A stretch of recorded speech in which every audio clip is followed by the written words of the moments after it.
सुख और दुख क्या है? भगवान श्री कृष्ण और अर्जुन की मित्रता से हर कोई परिचित है। हालांकि ये मित्रता बराबरी की नहीं थी। अर्जुन सदैव ही कृष्ण को अपना स्वामी, भगवान और पथ प्रदर्शक मानते थे और उनसे जीवन के हर अवसर पर मार्गदर्शन लेना नहीं भूलते थे। एक तरह से उन्होंने अपने जीवन की डोर श्री कृष्ण को सौंप दी थी। महाभारत युद्ध के बाद एक दिन दोनों बैठकर जीवन दर्शन पर बातचीत कर रहे थे। इसी समय अर्जुन ने कहा, हे वासुदेव, संसार में हर कोई सुख की कामना करता है और जीवन पर्यंत उसकी प्राप्ति के लिए प्रयास भी करता है। फिर क्यों दुख जीवन में प्रवेश करता है? दुख रूपी भावना के निर्माण का अर्थ ही क्या है? क्यों इसकी सृष्टि की गई है? यदि दुख होता ही नहीं तो जीवन कितना आसान हो जाता। सुख और दुख दोनों विरोधी भाव हैं और इनकी आवाजाही ने आम जीवन को दुखी कर रखा है। अर्जुन की बात सुनकर श्री कृष्ण ने कहा, हे पार्थ, सबसे पहली और आवश्यक बात ये जान लो कि सुख और दुख एक दूसरे के विरोधी नहीं है बल्कि पूरक है।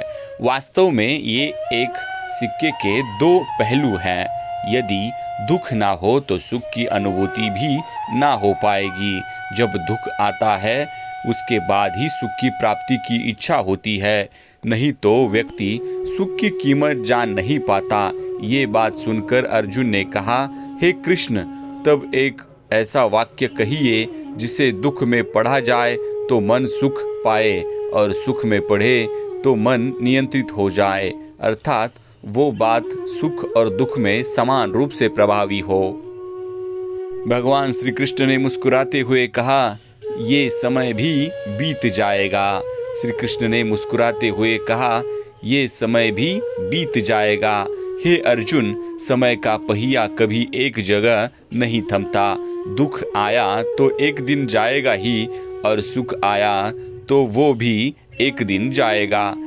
और ये भी तय है कि दोनों बारी बारी वापस लौट कर आएंगे, क्योंकि यही जीवन है। अर्जुन ने तुरंत ही श्री कृष्ण की चरण वंदना की और कहा, सत्य है प्रभु, अब कोई संशय नहीं है।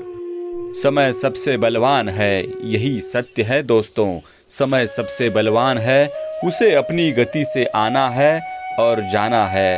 उसके हर कदम के साथ कभी सुख कभी दुख को भी जीवन में आना है। इन दोनों के आने से व्यक्ति को घबराना नहीं चाहिए, क्योंकि समय कब एक सा रुका है। जब भी निराश हो, यही मन को समझाए कि ये समय भी बीत जाएगा। दोस्तों, ऐसे ही जीवन का सही ज्ञान पाने के लिए हमारे चैनल को लाइक करें, शेयर करें, सब्सक्राइब करें। ये पूरा वीडियो देखने के लिए आपका धन्यवाद।